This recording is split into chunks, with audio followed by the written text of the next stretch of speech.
More on the breaking news we brought you regarding Cristiano Ronaldo. Let's cross live to our chief correspondent, Kaveh Solokol, who's in Orlando at the Club World Cup for us. Kaveh, it's as you predicted, of course. He is staying at Al Nassr. What more can you tell us?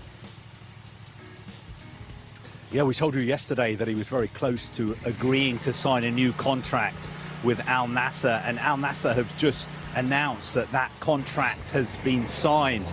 They've released some pictures of Cristiano Ronaldo signing his contract, and there's also a video of him walking along a beach, filmed from behind him, and then he turns to the camera and he says Al Nassr forever. Now, this new contract that he signed is a 2-year contract which will keep him at Al Nassr until 2027, when he will be 42 years old. We're being told that he feels at home in Saudi Arabia. He wants to stay there for as long as possible. Of course, he joined Al Nassr in January 2023 after he left Manchester United in quite acrimonious circumstances, and his Al Nassr contract was due to run out on Monday. Now, it's been left until the last minute. I think these kind of negotiations always go to the wire, because I imagine both sides were trying to get the best deal possible.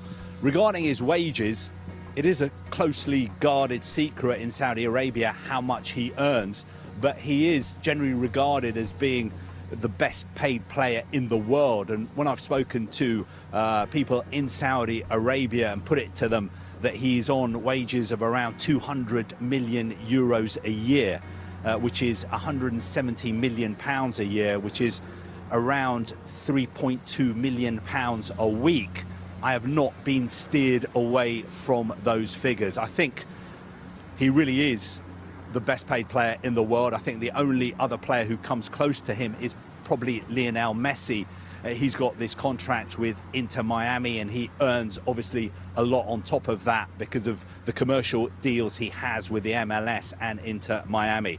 But just getting back to Cristiano Ronaldo, I think the reason he's decided to stay in Saudi Arabia, obviously the financial aspect of it, but also the sporting aspect, because if you remember earlier this month, he was in very good form for Portugal as they won the Nations League in Munich, and he's got his eyes on the prize of the World Cup next year here in the US, and he still feels that by playing for Al Nassr next season in the Saudi Pro League, he will be in good enough condition to play for Portugal in the World Cup.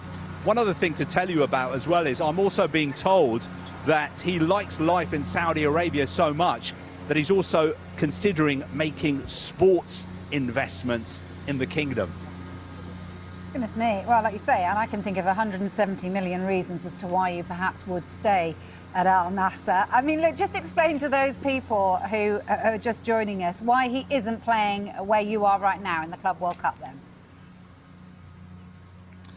Well, Al Nassr didn't qualify for the Club World Cup, but obviously there was this special transfer window at the start of this month where he could have moved to a club who are playing in the Club World Cup. There were quite a few clubs who were interested in signing him, but at the end of the day, he was not able to agree a deal to play for one of those clubs.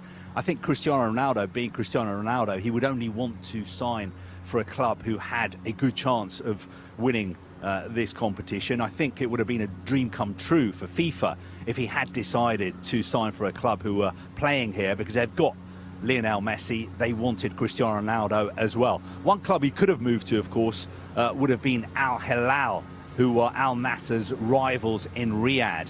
We were covering one of their games a few days ago, and speaking to the people at Al Hilal, they were a little bit bemused about how we in the Western media, as they called us, had got away with this story of the possibility of him moving to Al Hilal, because they said Al Nassr is a very, very proud club, and they would not want their star player moving to their big rivals. One other thing to tell you about Cristiano Ronaldo as well is, at the moment, he's on 938 career goals, and he wants to get to 1,000. I wouldn't bet against him getting another 62 goals for Al Nassr and Portugal over the next 2 years.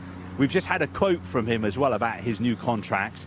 He says, "A new passion begins the same passion, the same dream. Let's make history together. Al Nassr forever. It's remarkable, really, to think that he will, be 42 by the end of that contract. You know, you wonder whether they could have just given him a year's deal, but they've actually given him 2 years. I wonder whether he wants to go on to playing till he's 45. Well, I think whenever he's been asked about retirement, he has dismissed it out of hand. He says that's a long way away. I still feel really good. I still feel my form is great. If you look at the pictures of him, he's been very active on social media recently, posting shirtless pictures of him in the gym with his son. He still looks in great shape. Obviously, everyone knows that he's very proud of his physique and he looks after himself. But I just get the feeling that Cristiano Ronaldo loves football so much that he's going to carry on and on and on. And obviously, Al Nassr love him, Saudi Arabia loves him as well, and he enjoys living there. And there's been talk even that he may invest in a Saudi Pro League club. So I think even after 2027, Cristiano Ronaldo's association with Saudi Arabia is going to go on, especially because they're hosting the World Cup in 2034. And that's exactly where he wants to be, isn't it? He wants to be playing for Portugal at that club, at that World Cup, I should say. Calvi, it's been brilliant to talk to you, as always. Thank you for joining us to give us more on the Cristiano Ronaldo story.